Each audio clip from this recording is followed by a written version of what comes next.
tourists go, where nobody wants to go, where you better ride around with your windows up and you better be alert. Take a drive and see what happens in different areas of large cities. Because I was just driving and I took a turn. I was in the far left lane to take a turn to go left. And a man was running full speed. And this is a very trafficked area, like trafficked with cars, trafficked with people, a lot of traffic. And so I slowed down because I'm like, okay, something is up. And, you know, your spidey senses start kind of going off. And he runs across, as he's over here, he runs across. I'm trying to turn here. And then he runs over here. And there was an older, disheveled looking man that I, because of the type of neighborhood I was in, sat in my car and waited until he left because I was unsure of him. Because in the city, sometimes I look like an easy target. I'm not, but I'm hyper aware of my environment. And so he had been like sticking his head in different houses, and I wasn't sure if like maybe it's an area where there's a lot of abandoned properties with open doors. And so he was going through there doing that when I saw him. I did what I had to do, and then I came out.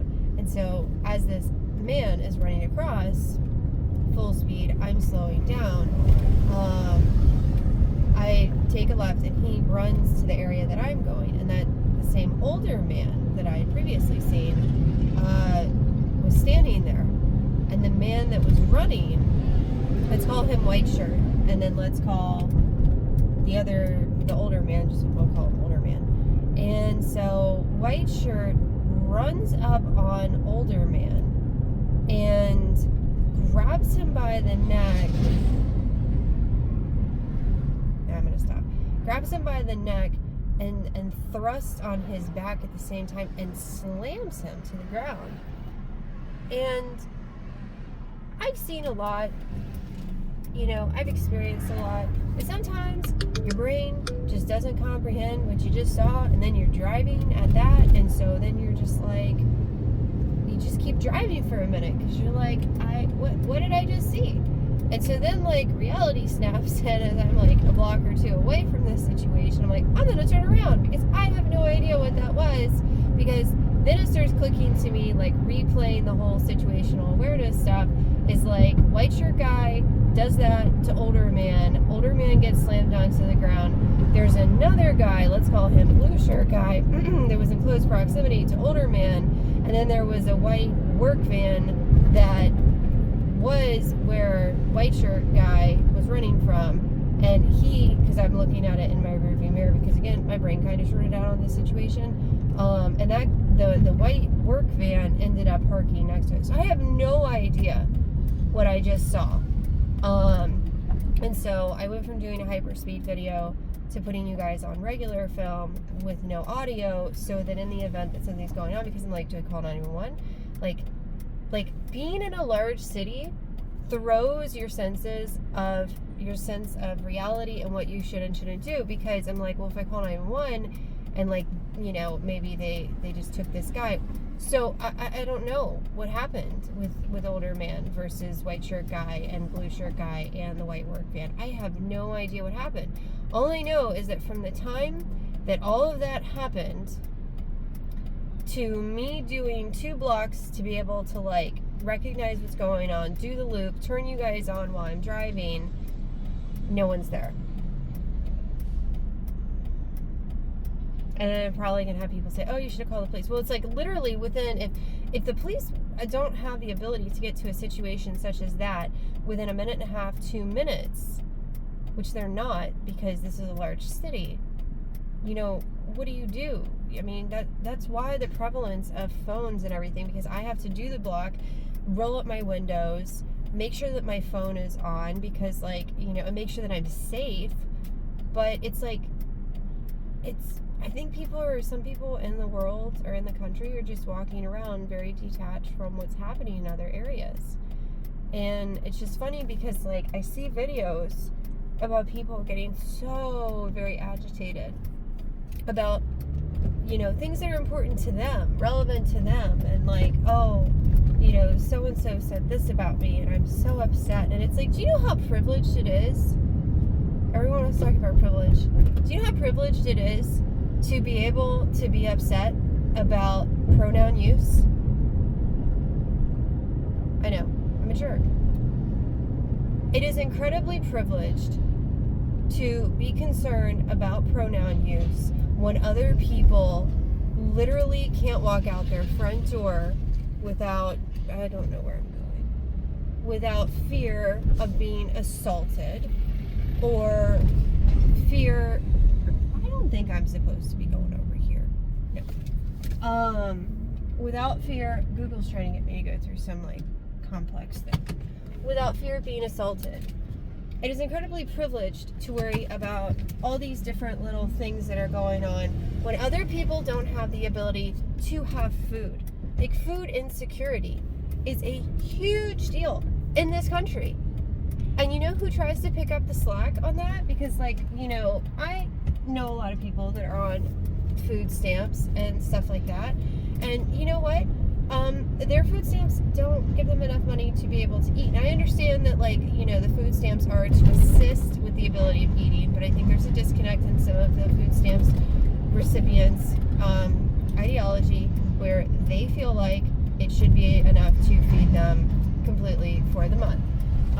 And, you know, and then some people, when they get food stamps, if they have a job and the job is a maximum of $300 per week or per month, then they get their food stamps cut off, or they get like $50 in food stamps because the food stamps people say, oh, well, you have enough money to be able to eat with your $300 per month. Notwithstanding the fact that you have to worry about, you know, shelter and just normal stuff. It blows my mind how gluttonous some parts of the country are, and how starved other parts of the country are. And it's not a city thing. It's not just a city thing. Go to rural America and look around and see how many people are having issues with food insecurities and shelter insecurities and just so many different issues. And to sit there and see, because I have no idea what the situation is. It could have been that older man went in and stole something from a store. Does that give him a right? Does that give blue shirt or white shirt guy the right to body slam? I don't know what it's called, but he grabbed him by the neck. This one. It was like one, like, I swear, he made the man seem like he was like, had no weight to him whatsoever. And he grabbed his neck, and then the other hand went on the back, and he just whammed him. Actually, I think it was this way. And he whammed him on the ground.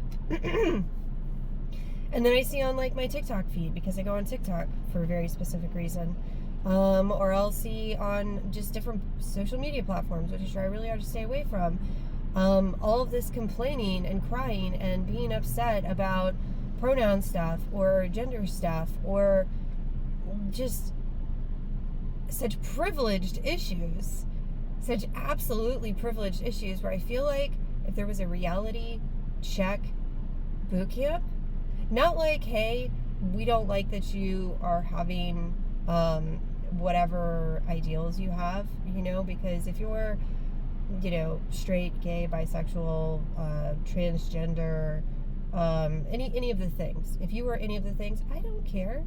I will try my best to accommodate your stuff, but it is not going to be the primary in my life to make sure that your pronouns are absolutely appropriate, because that's what wires my brain, because my pronouns are very traditional, I guess. And so, you know, being angry and throwing fits and crying and yelling at people because you want to be called he at the moment, even though you look like a she and you present yourself as a she, but that's what you want to identify with, is about the equivalent of someone getting upset when they can't pronounce your name properly.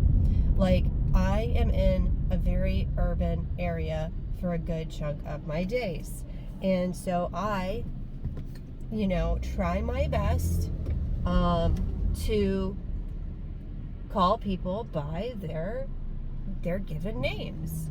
And in the area that I'm in, there are a lot of nicknames. And my brain is kind of weird because I don't want to call people by their street names, because sometimes there are the same street names in different areas, and I feel like, you know, if you know someone, truly know someone, you should know their government's name, and you should be able to refer to them by their government name instead of their street name, because, like, I don't know, that's just how my brain is wired. So I have spent like a week and a half trying to learn a guy's name that is, you know, not standard. It's a little different, and so every time I see him, like, I had him text it to me so that I could, like, you know, work on it, because it's not it's not an English name, not a traditional English name, and so I make the effort, and he appreciates that, and I now have it down, and so I'm very excited about that, because I care enough to be, you know, correct, and I feel that that's, like, the same care that some people should have with, like, you know, the pronoun stuff, but for the pronoun people to get really, really angry and disgruntled because people aren't saying their aren't utilizing their pronouns, or say you have someone where, like, 1 week they want to be he, and then 1 week they want to be she, and then the next they want to be they or them and all this other stuff. I have a bajillion things going on in my life, and so if you are flip-flopping with your things, or if you are not presenting yourself in a way that makes rational sense in my brain, I am not going to stop what I'm doing to alter and to spend the mental energy with deciphering your pronouns to make you feel comfortable. What I will do is, for other things, if I see that someone is literally hungry, because that is a health, safety, sanitation issue, which are very important to me, then I will work towards trying to help with corrective issues. Because as I was trying to say, and then I distracted myself with this communication, these food insecurities, these shelter insecurities, who is picking up the slack on that? Churches. Churches have certain days where they give out food, and people in the communities that I'm in, or that I'm frequenting, they look forward to those days because they can eat really well that day. What gets forgotten about, and where there's a little bit of a disconnect, because Husband Cat also helps with food drives and stuff like that. So I see the front end of it, where you're taking donations and stuff, and then the processing center and the distribution, and then I see it as it reaches the people, and I have mixed opinions about both sides of that. But one of the things that a lot of, I think, the churches and organizations don't think about is that some of the people that are in line for the food and look forward to that once a day or once a week period, they don't have access to a refrigerator. And that goes back to that privilege, where they will eat well for that one day if you give them a good chunk of perishable goods.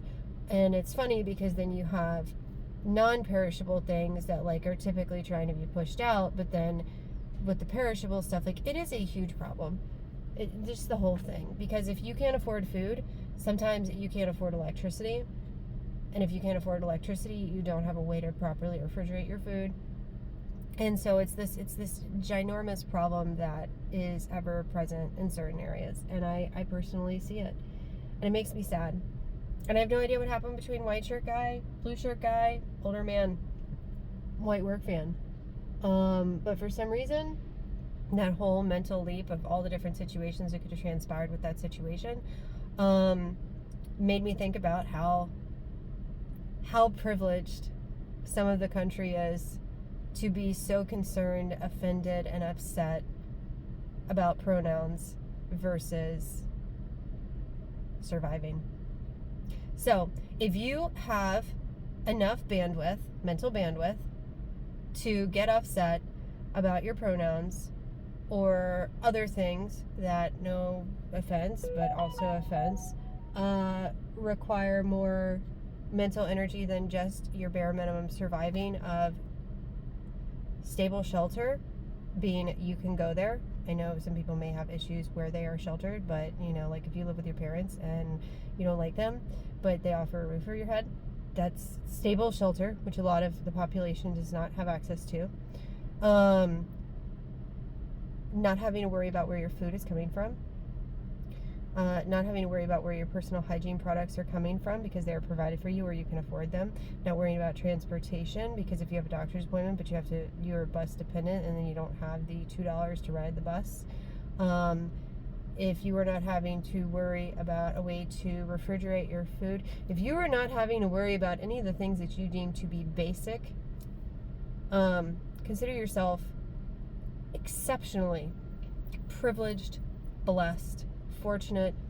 Pick a buzzword, utilize it, because there are lots of people in this country that do not have that available to them. And I see them every day. And I feel for them and I try to help them. So, I don't know. That's it. My camera's overheating. Have a great day. Like and subscribe. Bye.